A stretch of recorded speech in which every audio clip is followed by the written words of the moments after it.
আহারে, ঘরের মধ্যে কোনো কিছু না থাকার কারণে তোকে যে কিছুই খাওয়াতে পারছি না। গিন্নি, ও গিন্নি, এক গ্লাস জল আনো তো দেখি। এই নাও তোমার জল।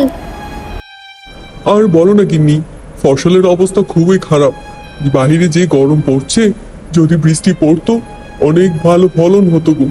এখন তো দেখছি সব ফসল নষ্ট হয়ে যাবে। কি আর করব বলো, কপালে যদি দুঃখ থাকে তাহলে দুঃখই কাটাতে হবে আমাদের।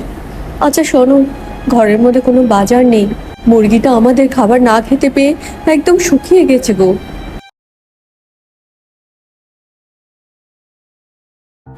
এ আমি কি দেখছি?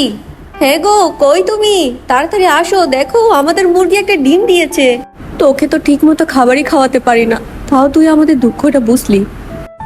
কি গো, ডাকছো কেন? আরে আরে, আমাদের মুরগি ডিম দিয়েছে। মনে করেছিলাম কিছুটা দুঃখ বুঝবে, কিন্তু এখন তো দেখছি আমাদের কপালই খারাপ। একটি ছানা হলো, সেই ছানারও আবার চোখগুলো অন্ধ।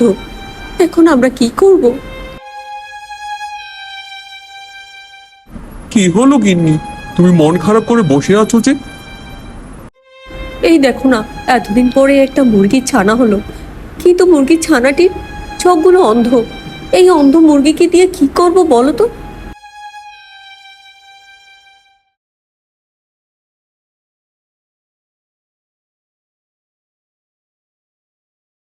কি রে রমেশ, কেমন আছিস? তোকে যে অনেকদিন পরে দেখলাম, তা কোথায় যাচ্ছিস? ভালো আছি দাদা, তুমি কেমন আছো? আমি যাচ্ছিলাম একটু বাজারের দিকে। ওই যে কানা দাদা আছে না, ওই কানা দাদার কাছে যাচ্ছিলাম। গতকাল কিছু মুরগি বিক্রি করেছিলাম, কিছু পয়সা বাকি ছিল, সেই পয়সাগুলো আনতে যাচ্ছি। শুনেছিলাম তোমার কাছে নাকি একটি অন্ধ মুরগি আছে। বলি দাদা, আমার কথা শোনো, ঠকবে না। তুমি ওই অন্ধ মুরগিটা কানা দাদার কাছে বেচে দাও গো, অনেক টাকা পাবে।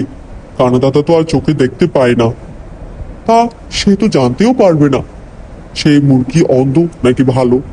তুমি আমার কথাটা শুনে দেখো। বলি গিন্নি, আমাদের হাতে পাচ্ছে তো কোনো টাকা নেই। আমি ভাবছিলাম আমাদের অন্ধ মুরগিটি বিক্রি করে দিব। এখন তো বেশ মোটামুটি বড় হয়েছে, এটা আমরা বেচেই দিই চলো। ওই যে আমাদের গ্রামের যে কানাদাদা আছে, সেই কানাদার কাছে বিক্রি করে আসবো। হাতের কাছে কিছু টাকা আসলে তাহলে আমি আরেকটা তোমাকে মুরগি কিনে দিব, কি বলো? না না গো, আমি ওই মুরগির ছানাকে কিছুতেই বিক্রি করব না। আমার ওর প্রতি একটা মায়া জমে গেছে, আমি ওকে ছাড়া থাকতে পারবো না। আমি ওকে লালন পালন করে একদম বড় করব। সে আমাকে কিছু দিতে পাক বা না পাক, আমি ওকে বিক্রি করব না। তুমি টাকা অন্য জায়গা থেকে কষ্ট করে ব্যবস্থা করে নাও না গো, দেখবে সব কিছু ঠিক হয়ে যাবে। আমি তোকে কোথাও যেতে দিব না, তুই আমার সন্তান। আজকে তুই আমার সাথেই ঘুমাবি। গিন্নি এমনি এমনি এই মুরগির ছানাকে ছাড়বে না। আমি আজকে রাতের মধ্যে এটার ব্যবস্থা করবই করব।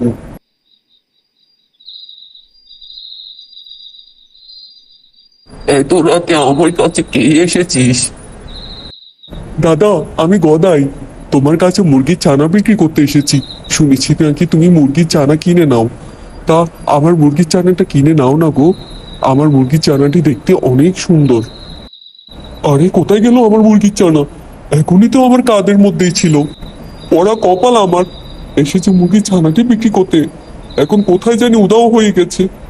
কই গদাই মুরগির ছানা, এখানে আন। আমি গিন্নিকে কি করে বোঝাবো? এখন বাড়িতে গিয়ে আমি কি করব? আরে মুরগির ছানাটা দেখছি এখানে, কোথায় গেল? ও আমার সাথে কি করতে চাচ্ছে? গিন্নি, এগুলো তো সোনার ডিম গো।